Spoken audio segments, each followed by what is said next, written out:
What's going on, guys? We have The Embrace.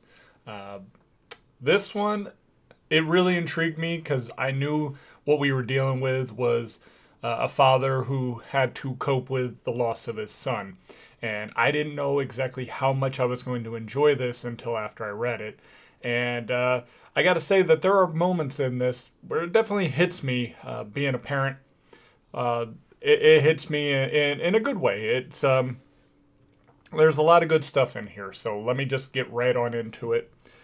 And so here we have our writer and one of our creators, Michael Oden, and then our co creator and artist, Dean James.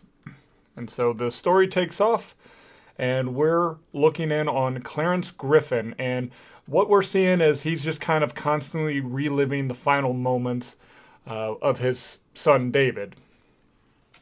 And just those last thoughts are constantly with him. He gets kind of snapped out of it when an officer calls him into Captain Stone's office. And I just want to make quick note of something is we got a constant fly buzzing around. And so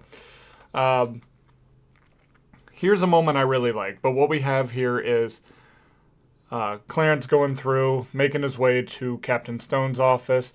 And this is deliberately hard to read all of these bubbles because what we're supposed to get out of this is he can hear people talking, but it's just white noise to him. Or what I kind of more align this with is kind of like the adults talking from the Peanuts cartoons.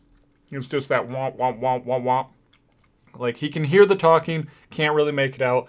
Now you can, as the reader, you can read all of that as well. And more or less what they're just doing is kind of talking about Clarence and everything. And so he makes his way into Captain Stone's office. And again, we still have that fly buzzing around. And Stone, he's very sympathetic to him. He's like, Clarence, I can't even fathom what all you're going through. And obviously he had the death of his son, but as Clarence goes on to say, he's like, or how about, my wife leaving me, the house being sold, and every person that I run across either has pity for me or feels that I should have done more, that I should have at least given my life to save my sons, kind of almost angry with them too. And so, and I'm going to talk more about that fly later on, just FYI. But I do like what I believe we're going through with that fly. And we'll also still see that it's around. Captain Stone continues and says, hey, I don't know if you're a man of faith, but, God does not put obstacles in our way that he does not feel that we can overcome. This is of little help for Clarence. He's just like, well, if this is God's way of testing me, then he can go. And then he gets cut off before he says, he can go fuck himself. Stone tries to, give him some passages to maybe read to kind of help him. Like, he really feels bad for Clarence here. And this is in part because of what he's about to tell Clarence next. And he said, sorry, we have resources that are stretched thin. We have nothing as far as your case. And we're unfortunately going to have to close it as a case unsolved. And for the first time, we really see Clarence's eyes come to life here. And it is filled with both anger, rage, and sadness, understandably, because he wants his child's murderers brought to justice, and he's, now he's very frustrated. He's like, how does nothing happen of this? This was, at a metro station out in the parking lot. How do we not have any of this? And, he breaks down. Stone comforts him. And, Stone tries to tell him, your son wouldn't want you to give up. And Clarence is like, don't you dare speak of my son after what you just told me. But then quickly snaps out of it. And now he's in a happier mood. But, yeah, this is big time red flag. He's like, of course there's nothing you could have done. I know you did everything you could. And is there anything else you need? And Stone, he sees right through this as well. He's like, hey, I'm going to have my officers like escort you home, make sure you're okay. Oh, that won't be necessary. I got some errands to run before I go home. Stone still doesn't buy that bullshit. He's calls his lieutenant and makes sure that somebody's following Clarence home. And we have Officer Sheldon, who is going to be following him. And also, that was the end of the fly right there. But again, I'm going to get more to that. I just want to make note of that. So Clarence, he drives off, and we see he makes his way to an empty parking lot, and there is a small memorial here for David. And he's drinking. He's very drunk. He's talking with David. He says, I know that we have you buried at the cemetery, but I always feel more of a connection with you here. And my thought on this one is this is where David's soul left his body, so that's why he's feeling more of a connection here. He's feeling like the soul of David versus just the body.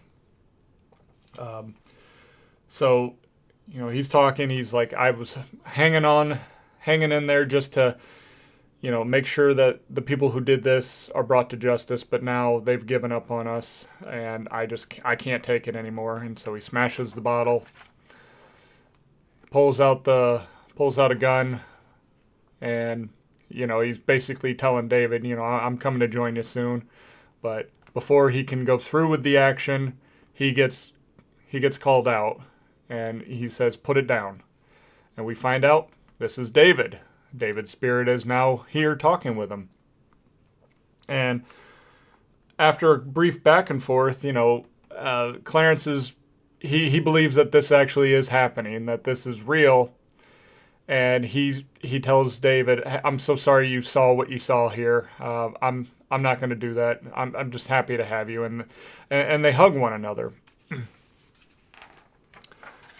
And also, David tells Clarence he's sorry too, and we find out it's because David is now going to make Clarence relive that night, only more from David's POV, because as we see, Clarence gets hit by a car and pretty much he's out of it, right? He's kind of in and out of consciousness. He's able to just tell David to run, but we see these shadowy figures get out of the car, and David's over here pleading. He's like, "I don't know you, please. Just let me and my dad go."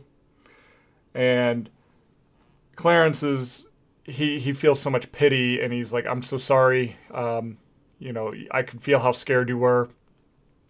And while this is all going on, we start to see David's, I guess his spiritual essence is starting to reach out to Clarence here. And we see that David runs, he gets caught, and that this is more of a gang initiation set up by this man here, because he wants the new guy, who we later find his name is Miguel. This is like his initiation test, and this guy is telling Miguel that he can't look away. He needs to watch the life leave the eyes. And we see that David was killed by being stabbed to death, and that's really, really harsh stuff. Meanwhile, we also see Clarence is continuing to be engulfed in this spirit. And so now that this is all said and done, we see everything emerge, and Clarence is basically like a superhero. And what David says is, I know that you want to see these people being brought to justice, so the nice lady, who is the guardian angel, sent me here to help you. Now, I want to take a time to kind of reflect on my theory here, and I think it is a pretty sound one. But this fly buzzing around, I think that was something that the guardian angel that's being referenced is using to kind of get a glimpse in on Clarence and see that he's not doing so well. Because after we see that the fly is gone, because it does follow him from the waiting area into the office, and it's like keeping his eye on him. And we're drawing.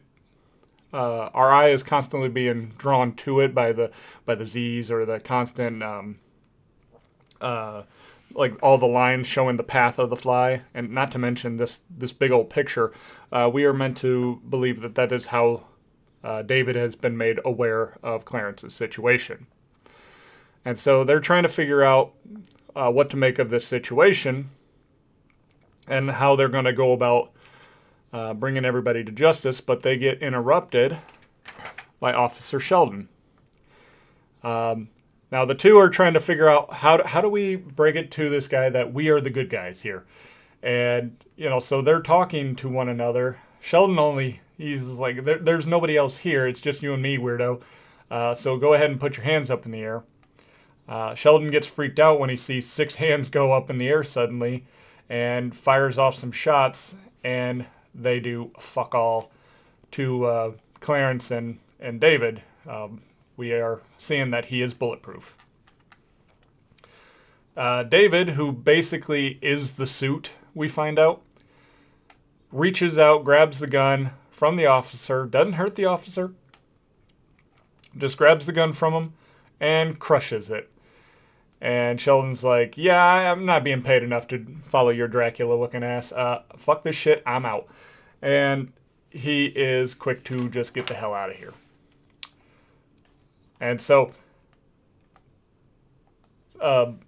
Clarence, he then looks at David, or, talks with David and says, you know who that guy with the knife is, don't you? And David says, yes, that is my friend Jamie's older brother, Miguel. And he wants to know where he can find Miguel. And they start to head that way, and we'll find out later, why David knows all this information. So they're like, well, we could take the car, and they're like, really? I don't think so. So then they try jumping, and it's like, oh, yeah, this works, but there's a comic that they both used to read called Arachnotine, and I bet you can't guess where this is coming from. But Arachnotine, would travel in a certain way, and so David was like, how about we try this out?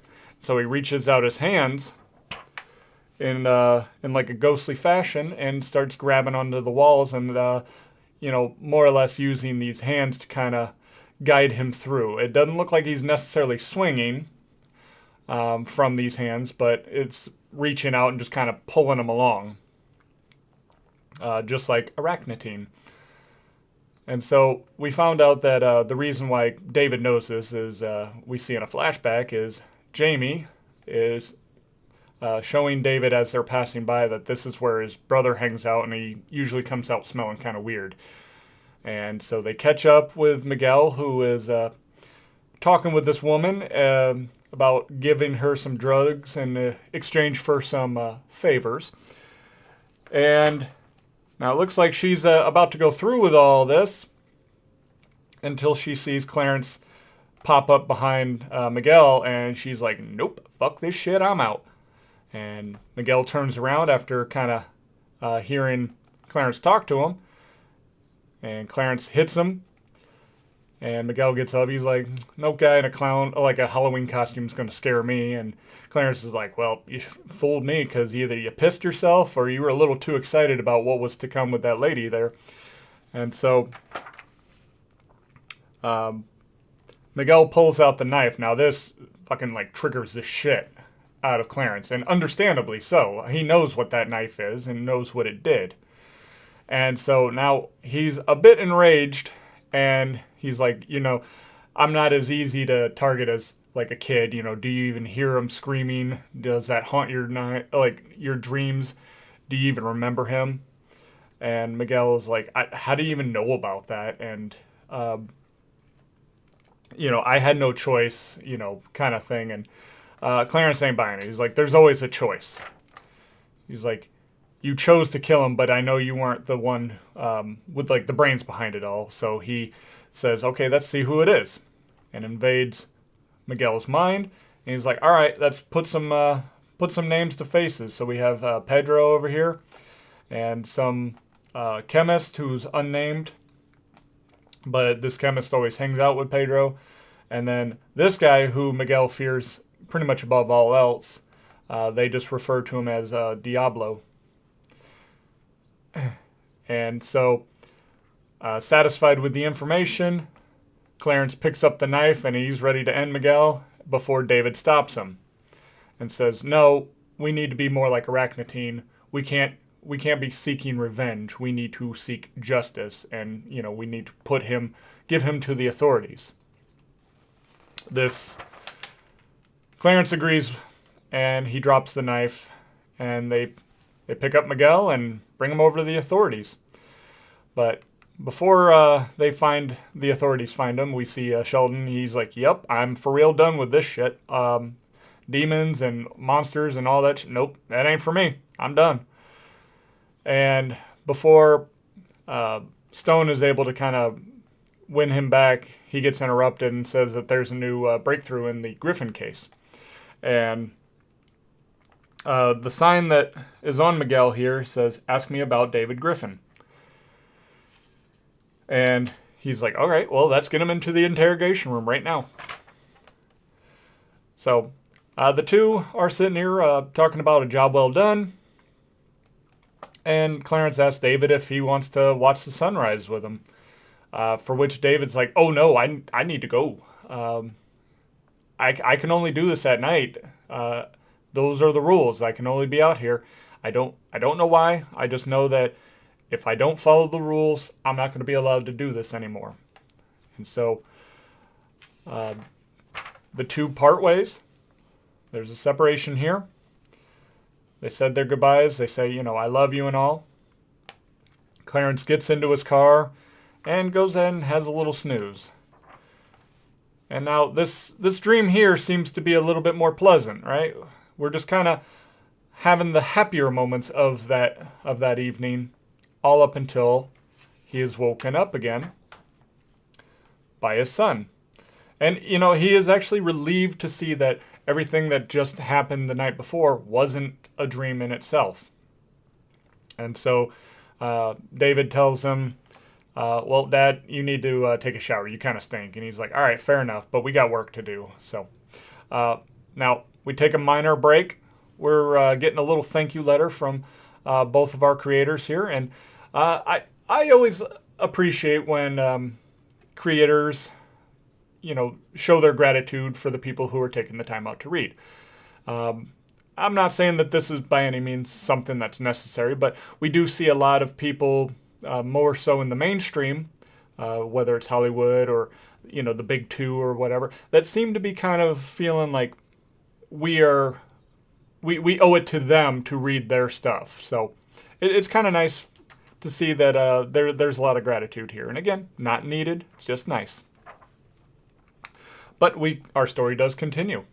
So we see another officer who's kind of going through some dark alleyways and informs this figure in the dark that Miguel's been picked up but hasn't mentioned anything to do with this figure, but is kind of pissed off that the whole thing that he's been watching over had to do with a child murder.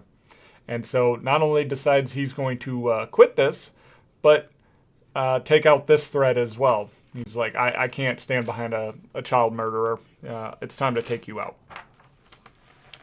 So he shoots, does nothing. The figure says, my turn, and grabs his face. And this is where we meet Strangle, who we are then teased it will be in the very next issue. Now, there is a little eyeball protruding over here, and it looks like some kind of gruesome stuff that's really hidden in the shadows. Like, I know the camera doesn't do everything justice, but even if you're reading this is pretty hard to see. It looks like it's pretty graphic, but hidden pretty well. And yeah, we are getting a little bit of a cover show here, and it does look like this is kind of like an homage to Spider-Man, where we see like a Venom and Spider-Man being paid tribute here. We then continue on in our final page or two with Luke Stone, our captain here, and we see that we have Stone, Clarence, and David all here. So it appears that they were actually pretty good friends prior to David's death. And Stone is just trying to reach out to Clarence and let him know that there's been a breakthrough. But he's also concerned that that there's this vigilante that's going out and, seeking out everybody that has a connection with David's death, and that he does kind of feel like Clarence has some knowledge of this. And we are told, hey, this is getting real serious. We have a dead officer now, so if you have any knowledge, let me know. And meanwhile, everything that we're seeing is like just what Clarence and David are out doing, and we get some tributes to like Spider-Man, like this Spider-Man 2, and then even like a Simpsons reference here. And Stone is saying, hey, if you got anything, reach out to me, you know where to go. And then finishes like, I know your son doesn't want to see his dad being like rotting in a prison, so please just get a hold of me. And that is where we leave off. So yeah, I would say Stone definitely knows, or definitely has that like instinct that, or thought that Clarence is involved in this in some way, shape, or form. Perhaps he's reaching out to this vigilante because the cops failed. Whatever may be the case, but that is where we leave off. And yeah, it's a very good story. I really like a lot of the references there. I'm glad that Stone's not just some dumbass and was like, oh, okay, he's feeling good and he can just go off. And he's like, okay, even if Clarence said no about the being tagged, like having somebody escort him, he's like, I'm still going to send. I don't want this guy hurting himself. And I think a lot of that has to do with, it looks like those two were friends in the past. So excellent book. Nothing really that I would criticize. Maybe slightly heavy with exposition as far as more so what I'm referencing is that first meeting that we see between Stone and Clarence here. I'm not too bothered by this, but there could maybe have been a way to kind of soften the exposition dump as far as everything, because they both know the situation, but they do feel the need to tell us, and that's more for us. But I'm really not too bothered. Like, that might be the biggest issue I had in that, and I'm really not bothered at all by it. It did stand out to me to the point where I just had to think about it. And so that's it. That's really the only thing I can think of. So take that for what you will. That's one, nitpicky, and two, I don't really think it's that much of a bother. But I would say that this is at least a 9 out of 10 story. It's got some heavy hitting elements in it. The exchange between Clarence and David when this all first comes through, like these 2 pages here, where Clarence is ready to end it all and he's just in a deep depression, versus when he finally sees David and accepts it and is just so happy and relieved to see his son again for the first time in at least a year. It's a nice emotional payoff. Like, you can definitely feel the sorrow of Clarence right there, and then the extreme joy that he has to be feeling to be able to talk to his lost son there. And anybody who's lost a relative can relate. Wanting to be able to talk to somebody that you've lost, even if it's not like a child or anything. That's such a nice payoff. And, it does tug at the heartstrings a little bit every time I've read this. So I do very much enjoy that part there. So, like I said, at least the 9 out of 10. This is a great book. I really like it. And it's made me want to follow Michael Oden's work further. So, but yeah, if this sounds like something you want to check out for yourself, be sure to check the link in the description where you can get a copy for yourself, or at least 2 to follow should a second chance campaign arise. But that is all I have for today, guys. So until next time, take care and God bless.